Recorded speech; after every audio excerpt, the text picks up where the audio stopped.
record to this. Okay, I think we're good. Okay. And then let me like go into present mode. And then I think that, yeah, we're good. Does everything look good on your side?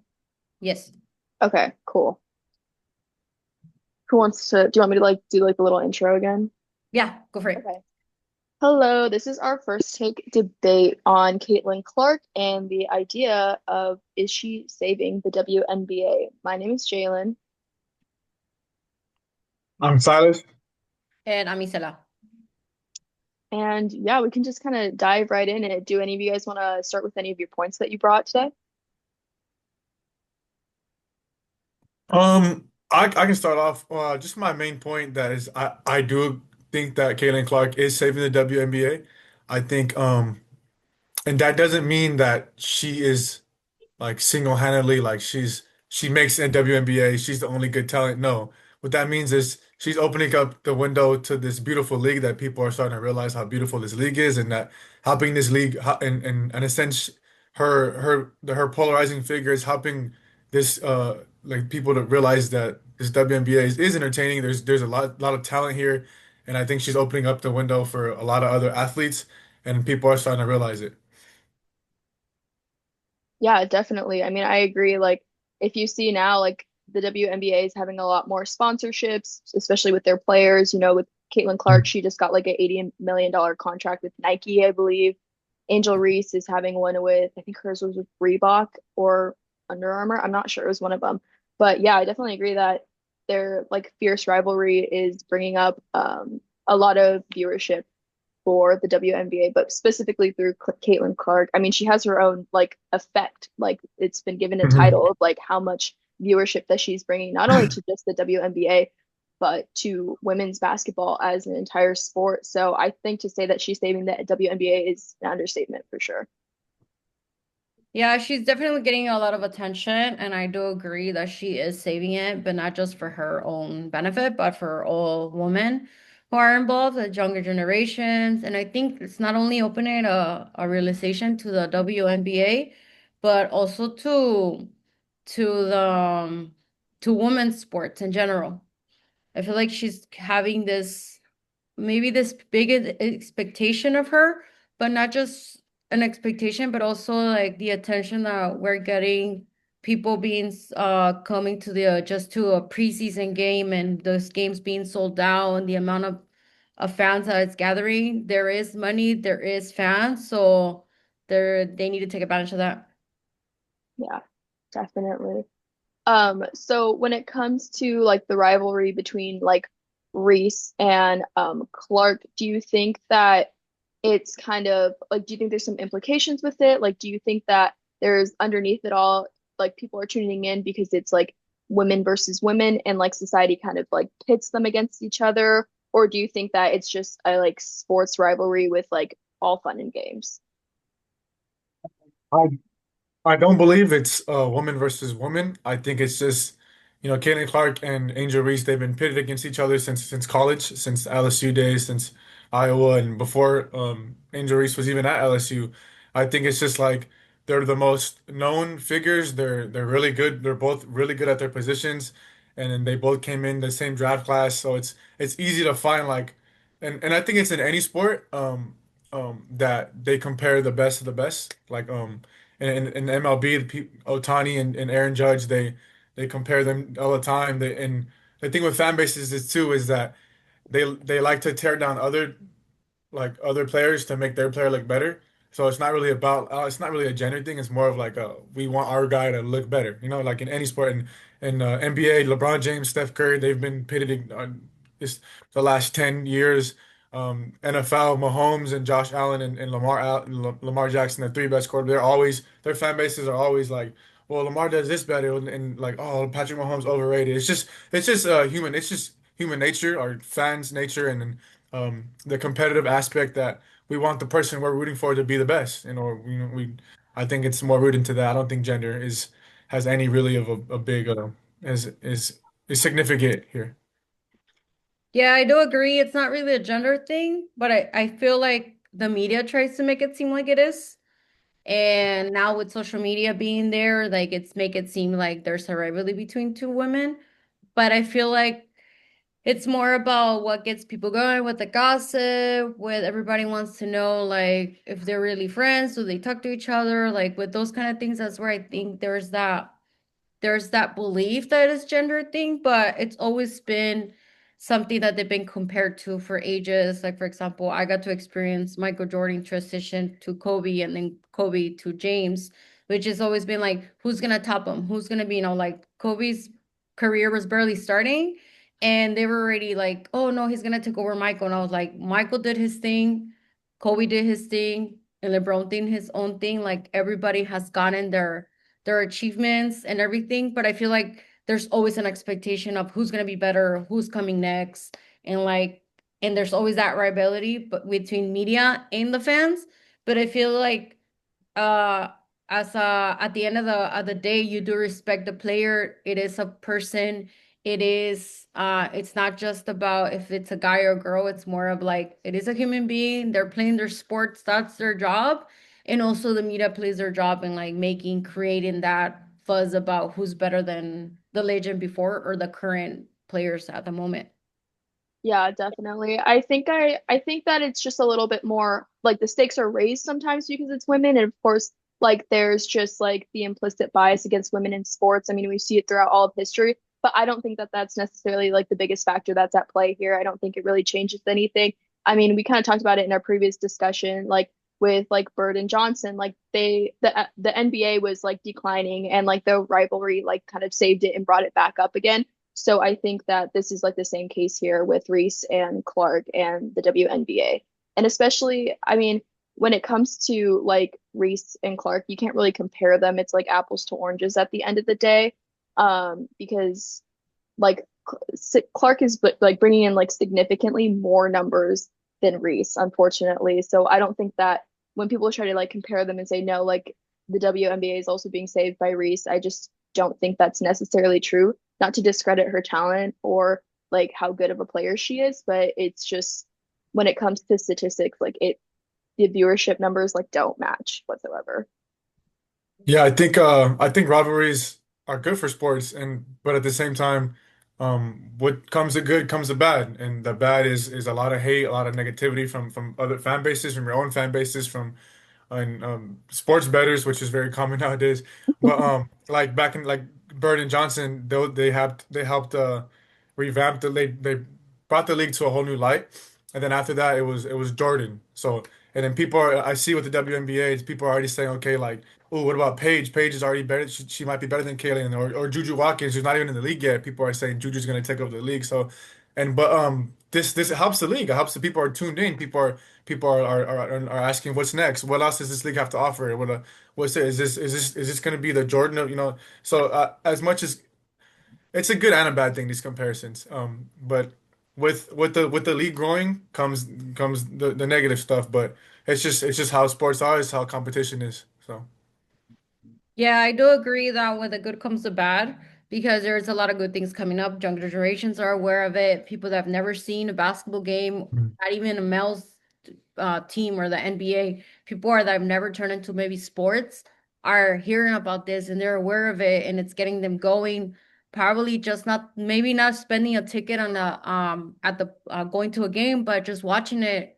We have so many streaming services now that it's becoming bigger, and it's a matter of time somebody's gonna pitch in some money and be like to have that trust in them, and they're gonna have the WNBA on a streaming service. So it's just a matter of time. And that's one of the good things that are gonna come. And then the bad thing is about the negativity that she's been receiving ever since she got into the team where she's at, and people have probably are taking it back now that they've seen the numbers, that they've seen that it's a good thing, and that you should be proud of that. It's not just a woman that's making the progress, but also just like maybe when I was there, maybe it wasn't as good, or maybe there wasn't as people invested on it. But now I'm looking at it and people are looking at us, the WNBA, and that's a good thing. But at the same time, unfortunately, there's been a lot of negative bettors Mhm. that have taken um that that drive of like, oh, well, why didn't I get the attention? Well, it's not just her. And it's like, yes, it's about everybody. But getting some attention is going to eventually help the whole league. and not just in viewers, but also in sponsorships and contracts like the Nike. There's gonna be so many outcome out of this, and they're gonna take a look and be like, hey, there's a league eventually, potentially internationally, and go overseas. You never know where it's gonna take you, but attention is good. But I'm really looking that some people are taking it back, like I said, and then they're like, oh, I changed my mind, never again. I'm not gonna go in there. But yeah, it's just I think it's gonna I think it's gonna get better eventually with time. Yeah, Yes. definitely. I think that it really just comes down to how the WNBA approaches all of this. Unfortunately, like when it comes down to it, like sensationalism sells, and that's what keeps bringing people in. So it just is a matter of like maintaining like the mental health of their players and like fans and stuff like that, and also being able to capitalize on this viewership and like the increasing numbers. And yeah, it just comes down to their approach, which right now, honestly, I don't think that they're really um, expanding it as much as they could. I mean, this is, I feel like if they don't capitalize on this, like it's the viewership's just going to decline and they're going to be at where they're at versus if they do, jump ahead. Like I really see a bright future for this league, but it really comes down to like the ruling board and how they really handle this entire situation. Yeah. Numbers don't lie, and right now it's the highest it's ever been as far as WNBA. I think that has something on like 1.2 million viewers. Or I don't know, on opening night it was like 2.13 million, I believe. But like they have to realize this is at the highest right now. Like how do we get going higher? It's not like it's not sustainable right now. The league should be looking as like, okay, how do we, like you said, how do we capitalize? How do we take advantage? How do we keep these numbers going? And going back to what you said, Isela, is um, yeah, a lot of these older vets, they didn't help. They were like very, seemed very bitter. Like, what about me in this league? And they're looking at it wrong. It's just you gotta view it as like I said earlier, that she's helping this league grow. She's helping us realize, helping other people realize this WNBA is a talented league, and that it's not about you. It's about the league, And but it's tough. It's tough for someone who's been there for 15 years to like all of a sudden this goes getting attention. They're like, what? What about me? But it's just like you said, I think they're starting to realize it now. Take it back a little, because in a sense, this is their golden ticket, and this is what finally is gonna get the WNBA over the hump. But it's just it's about, yeah, like you said, how the WNBA, what their plan is, what their approach is, and how do they go from here? Yeah, there is an audience, there is that, and it's gonna eventually help. How can I say it? It's gonna help if these audience are watching the negative and they start changing the perspective of like, okay, I take it back. I realize that she is a potential and this is opening the door for everybody else. That's good because sometimes people tend to go by where the media tells them to go. And it takes them to the negative side of like, well, she's just privileged. She's just because of her race. She's just making money to them, but she's not considered a value. And it's like, no, you need to consider it as being not just somebody that's bringing the money in, but somebody that it's gonna probably make it grow, but you have to maintain it there too. And also, they can't say that's the audience either because there is an audience. People are buying it, people are consuming it.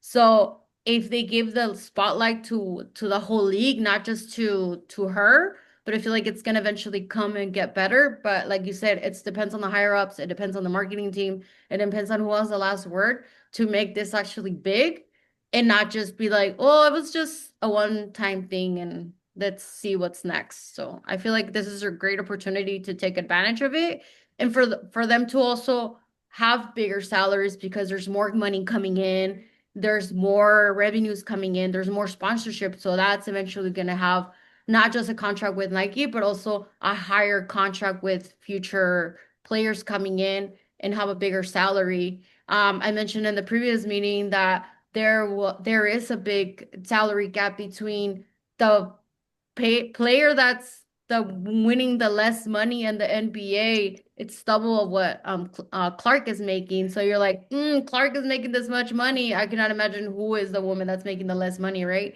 And there is that, well, yeah, the money's barely coming in, but yeah, I feel like if they make the smart choices, this is gonna get not just them higher salaries, but everybody's gonna make a profit out of this.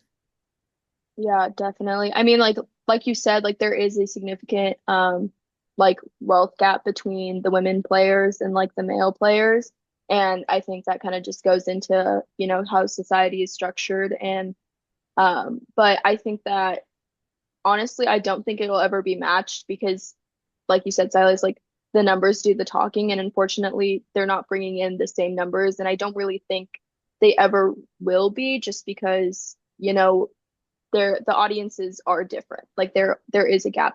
However, I do think that it is going to be able to expand and grow, and it really is paving the path for not only women in like basketball, but women in sports overall. I know so many girls are being exposed to sports because, the Caitlin like Clark effect. Like it's very true, it's very real. I know for me, as example, like I could not tell you a single like women's basketball player before Caitlin Clark. Like she really was revolutionary, not only to the league, not only to, college basketball, but to, women in sports as a whole. So I think, yeah, she has a lot of influence and power in her hands. And I think that, yeah, like going back to my original statement, to say that she's saving the WNBA is an understatement. I think that she's doing like a very, very big impact on just the sports industry as a whole. And I think that she will be remembered for doing very positive changes for women and paving the way.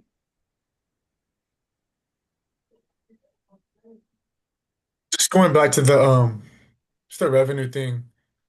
People like to be entertained, right? And Mhm. they're not gonna pay money to not be entertained. So or they're not gonna invest in something that's not entertaining. So I think Kenan Clark, her ability to create separation, her range, her ability in the ISO, I think people are like are realize are that's how people like are tuning in. And I think that it's huge. It's going back to it's one of the reasons why people are tuning in. But then as they are tuning in, they're realizing she's not the only one that can do all this. But but yeah, it's just it's tough. It's tough. Because the NBA they actually they back the league. They back the league. I think, and it benefits them when the WNBA is succeeding because they succeed too because they financially back the WNBA and it's just yeah, it's just the pay. I don't think the WNBA, yeah, they'll never reach the NBA's heights. I think, but they definitely can. They can make themselves a league out there, a league that's respectable league that people will watch on a maybe one day on a Christmas like they watch like the NBA one day on a like it's a popular thing like oh we gotta watch the game today and I think out of advertisements, I think they can do better, like promoting games, definitely. But it's just it's at the same time it's new. This is all new for the league right now. This what they're this attention they're getting. So we're watching them handle it in real time. So I guess time will tell. Time will tell what will happen and yeah, we'll see. We'll see. The league's been around for a while. This has some great players. I remember my dad would tell me about good players. Cheryl Miller, Candace Parker, Lisa Leslie. Those are all great players. I don't think the league like capitalize on them back then, but I think it's a new opportunity. So we'll see. I'm not gonna completely disagree that maybe the WNBA might not get to the point, but I think it starts with us and culturally wise. I feel like if we start teaching or if we look and invest our time in also into looking into other sports, not just the WNBA, but also into other women's sports, I think you'll have more of an idea and go into it like you said you want to get entertained and everything, but if you start looking into it you'll see that there's a lot more sports that women are involved but maybe they don't get the focus or the attention that they need.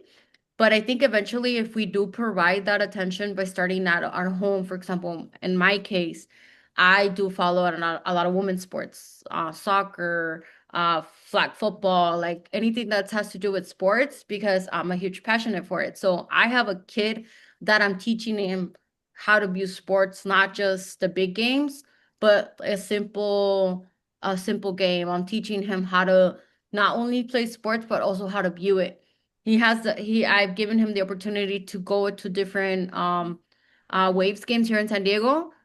And I'm like, dude, we gotta cheer on both. They're playing their life out there. That's what they do, right? So I'm trying Mhm. to teach him how to view it equally. Because growing up, I don't think I had the opportunity to see a woman's game and with the crowd that they have. So I feel like it's giving them that exposure.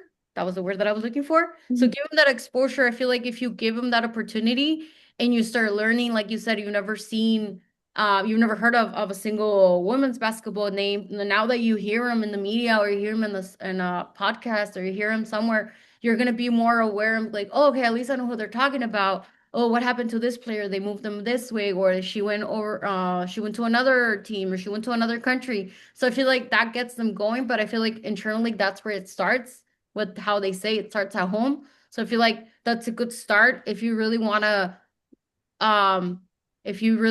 to help out. I think that's a great way to start and get to learn a little bit about other sports, not just the mainstream that you see in television.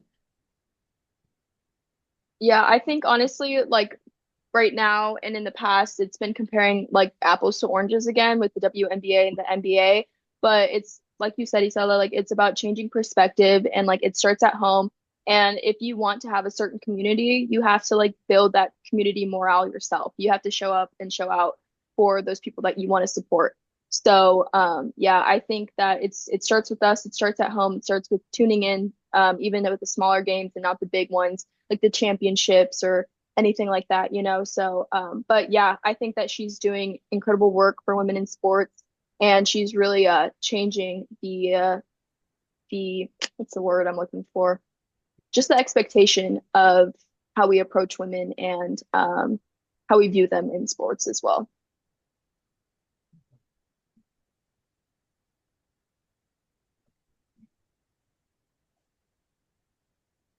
Do you have any final thoughts?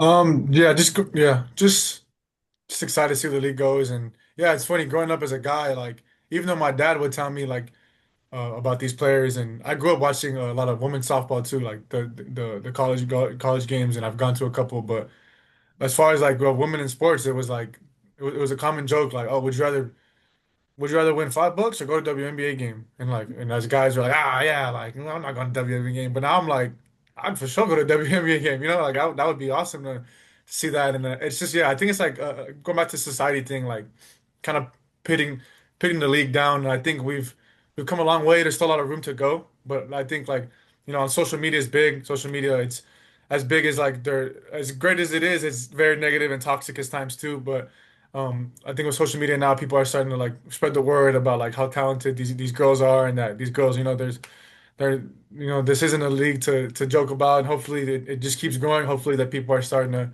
not be as negative towards women in sports, and we'll see. Time will tell. We'll see. I think it's heading in the right direction though. Yeah, like you said, it's going the right direction. I really like where this is going. And yeah, like you said, I've heard those old jokes all my life about, oh, how about that? Well, you really don't know anything about because you're a girl, right? But you're like, I'll tell you wrong.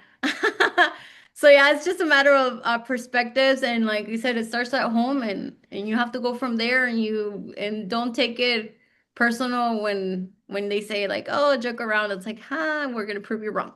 So, and I like what she's doing too, that she's keeping it to herself, that she has a good team around her and a good support team, that she's not like she's not giving in to anybody saying negative Yeah, stuff. She just yeah. proves in the court, she's doing it there, and that's the way to go. Yeah, definitely. Well, this has been our first take debate on Caitlin Clark and her career and her influence on the WNBA and women in sports. And thank you for watching. Let me Perfect. stop recording.